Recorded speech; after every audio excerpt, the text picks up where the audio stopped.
അമ്മ എന്താടി അമ്മ കൊച്ചു ഭയങ്കര കരച്ചിലമ്മ കുറച്ചു നേരമായി തുടങ്ങിയിട്ട് എന്ത് ചെയ്താ കരച്ചിൽ നിർത്തല്ലോ ഉറങ്ങുന്നുമില്ല. അതിന് വിശന്നിട്ടായിരിക്കും ഇത്തിരി പാല് കൊടുത്തിട്ട് കിടത്തി ഉറക്കാൻ നോക്ക്. ഇത് ഞാൻ എന്തിനാണ് എണീറ്റ് വരണത്? അല്ലമ്മ കുഞ്ഞിനെ പാല് കൊടുത്തു എന്നിട്ട് അത് ഉറങ്ങുന്നില്ല. എന്തെങ്കിലും വേദന എടുക്കണ്ടോന്ന് അറിയില്ല അമ്മ, വയറുവേദന എന്തോന്ന് അറിയത്തില്ല. രാവിലെ തൊട്ട് വൈകുന്നേരം വരെ പണിയാ.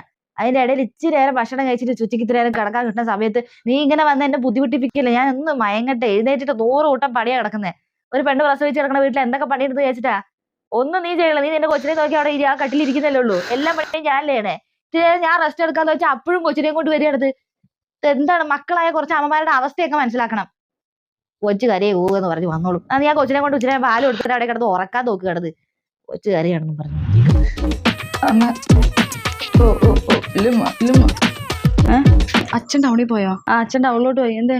അല്ല കുഞ്ഞിന്റെ സ്നഗ്ഗി കഴിഞ്ഞു. ഞാൻ അച്ഛനോട് മേടിപ്പിക്കണം എന്ന് വിചാരിച്ചിരിക്കായിരുന്നു. സ്നഗ്ഗിയോ? ഇത് എന്നെ നീ സ്നഗ്ഗി എടുത്ത് തിന്നുവന്നോ? ഇതിന് മാത്രം സ്നഗ്ഗിയൊക്കെ എന്നാത്തിന് ഒരു കൊച്ചിന് 10-30 ദിവസമായിട്ടുള്ളൂ. ഇപ്പൊ തന്നെ ഇതിന് മാത്രം സ്നഗ്ഗിയോ? എന്തോരം സ്നഗ്ഗിയെ മേടിച്ചോട്ടെ? പൈസക്ക് പൈസ തന്നെ വേണ്ടേ? നിന്റെ കെട്ടിയവന്റെ വീട്ടുകാർ ഇവിടെ കൊണ്ട് തന്നിട്ടില്ലല്ലോ പൈസയൊന്നും. എന്റെ ദൈവമേ, ഞങ്ങളൊന്നും കൊച്ചുങ്ങളെ വളർത്തിയിട്ടുള്ളതേ ഈ സ്നഗ്ഗി വെച്ചിട്ടൊന്നുമല്ല.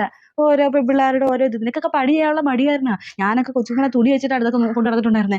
തുണി മാറ്റും, ഒരു തുണിയിൽ അപ്പിടും മുത്രയ്ക്കും ചെയ്യുമ്പോൾ ആ തുണി അങ്ങെടുത്ത് മാറ്റും, രണ്ടാമത് തുണി വെക്കും. അങ്ങനെയൊക്കെ തന്നെ പിള്ളേരെ വളർത്തുന്നു, അല്ലാണ്ട് സ്നഗ്ഗി വെച്ചിട്ടൊന്നുമല്ല.